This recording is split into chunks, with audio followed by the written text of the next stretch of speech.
tema desse evangelho é que não podemos falhar no amor ao próximo.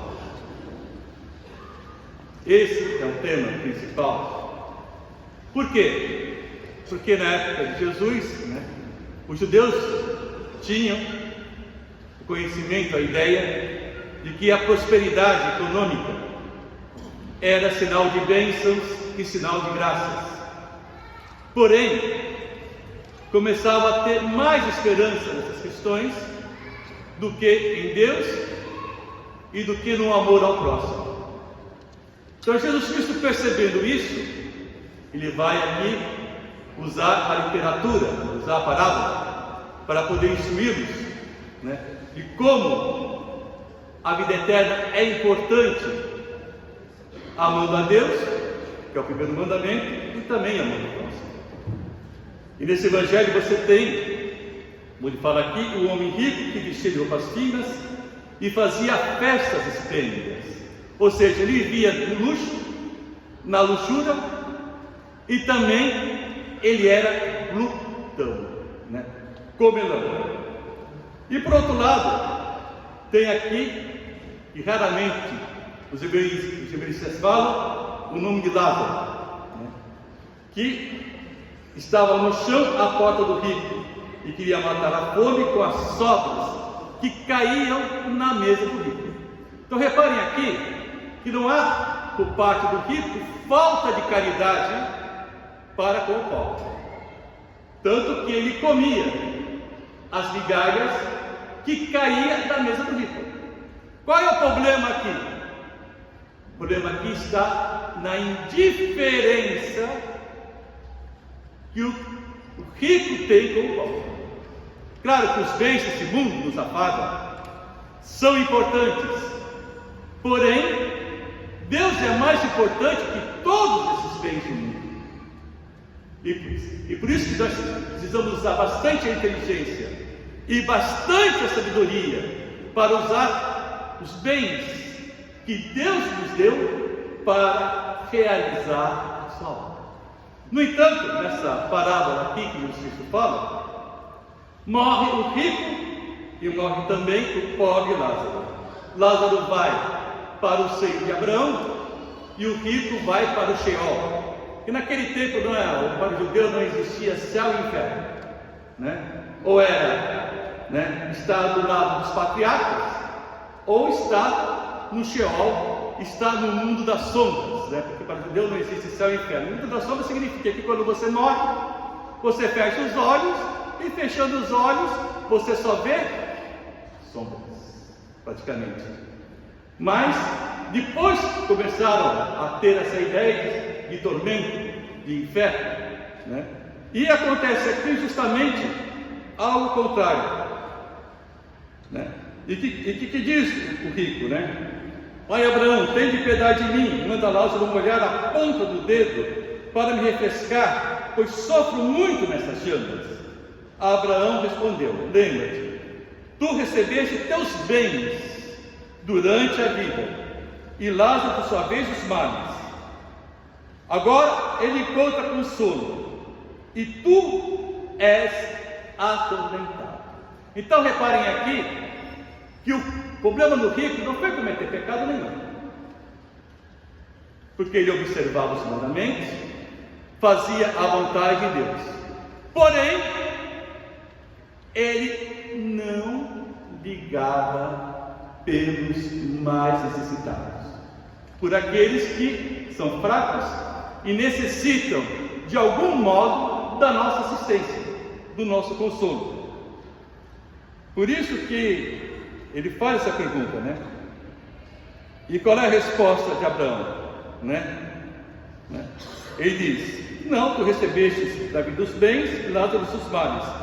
Ele encontra aqui consolo e tu és atormentado. E há um grande abismo entre nós. Por mais que alguém desejasse, não poderia passar do inferno para o céu e da vida para o inferno. Significa o quê? Que só existe salvação para os vivos.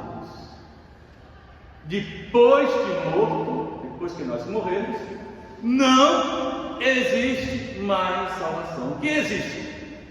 o julgamento particular e no final dos tempos o julgamento universal. Claro que purgatório já é salvação, vida com Deus face a face já é salvação, e no plano inferior, no inferno, não há salvação, que já houve o julgamento. Então um pode passar para um lado e outro também não pode passar para o outro lado. No entanto, ele insiste: então manda prevenir-nos, para que não venha nesse lugar de tormento. E Abraão responde: Moisés, eles têm Moisés e os profetas, que o escutem, como se diria hoje, né? Eles têm a igreja. E o que a igreja tem? Os meios eficazes de salvar, que são o quê? São os sacramentos primordiais. Deus é a igreja. São Paulo vai dizer que a igreja é o Corpus Christi, é o corpo de Cristo cabeça. Desses sacramentos primordiais, já que a igreja é o corpo de Cristo, é o Cristo visível no mundo. A igreja é o Cristo. Não existe separação entre essa igreja. Isso é iluminismo. Sempre, o cristianismo não começa no século XVIII. Começou no século I. Deus e a igreja é a mesma coisa. A igreja é a ação da graça de Deus no mundo. Por isso que a igreja é infalível. Como São Paulo diz, a igreja é a coluna e sustentáculo da verdade. O Papa só é infalível porque a igreja é infalível. O Papa, eu falo, a instituição papal. É diferente da pessoa do Papa. Uma coisa é a pessoa do Papa, outra coisa é a instituição papal. E é importante a gente entender isso, porque não adianta a gente acreditar em Deus se não acreditar na igreja. Por isso, a igreja não peca. A igreja é a pessoa, ela é infalível. Quem peca é o pessoal, são as pessoas que estão na igreja. É diferente, praticamente. Então tem Moisés e profetas, dos outros diz: não, pai Abraão, mas se um dos mortos for até eles, certamente vão se converter. E Abraão diz: ele não escuta nem Moisés nem os profetas, eles não acreditarão, mesmo que alguém ressuscite dos mortos. E foi o que aconteceu com Jesus. O que faz Jesus? Ele faz reviver Lázaro. E quando ele faz reviver Lázaro no túmulo, esse foi o estupim para que os judeus decretassem a morte de Jesus na cruz. Então esse evangelho me ensina 4 coisas que eu acho que eu coloquei aqui, que achei importante, né? Devemos ter cuidado com os bens, principalmente com os bens que temos nesse mundo. Eles são bons, geram afagos, geram conforto, porém não fazer deles algo absoluto. E buscar sempre viver o amor a Deus e o amor ao próximo. O outro ponto importante desse evangelho é aqui nessa vida que se decide a eternidade. Depois de morto é o julgamento, né? E o terceiro ponto que eu acho importante, um dos pontos, né? As pessoas acham que se Deus fosse mais transparente, se Deus aparecesse nesse mundo, se eu visse um milagre agora, que não tivesse explicação, ou se eu visse uma ação de exorcismo, ou se eu visse algo, né, maravilhoso, eu iria me converter, né, iria praticar a minha religião. Doce engano. Nem mesmo assim, muitos se convertem. Por isso que Deus age de maneira discreta e sensível, e espera de nós uma resposta totalmente amorosa, né? E o outro ponto importante, né? A vida eterna não é recompensa. Faço bem, logo vou para o céu. Meu filho, você não vai para o céu porque você faz o bem. Aliás, se você faz o bem, você não faz mais nada que a sua obrigação. Mas o bem que você fez não é teu, para você receber uma recompensa lá no céu. Foi Deus que te deu esse bem. Ou seja, te deu fé, te deu bem material, saúde, te deu vida, te deu família, te deu inteligência, te deu vários bens, diversos. O que você está fazendo, como você está administrando esse bem? Porque é com esses bens que você vai prestar contas a Deus. Então, palavra simples, a vida eterna não é recompensa. É o que então? É compensação. Você compensa nessa vida os bens do mundo. E por último, os espíritas pegam esse evangelho aqui para falar sobre o tema reencarnação. Reencarnação já existia antes do budismo e tudo mais. O problema da reencarnação é a mentalidade gnóstica, que diz que a matéria é má. Entendeu? Então, o corpo, para eles são dualistas, né? O corpo morre, a alma nem vai para o céu, nem vai para o inferno, fica ali praticamente na estratosfera, em algum lugar assim. Depois essa alma encarna em outra matéria, né? Em outra pessoa. Depois essa pessoa vem viver, depois ela morre, e assim sucessivamente.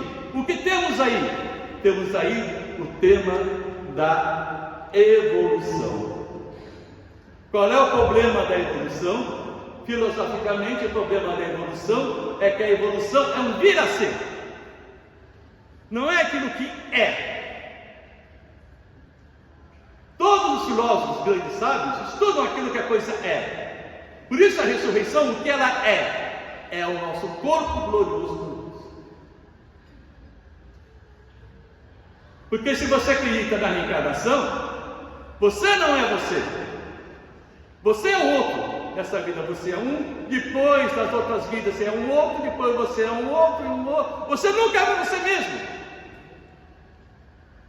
Da filosofia estuda aquilo que a coisa é, e não aquilo que pode vir a ser o que seja, o que é.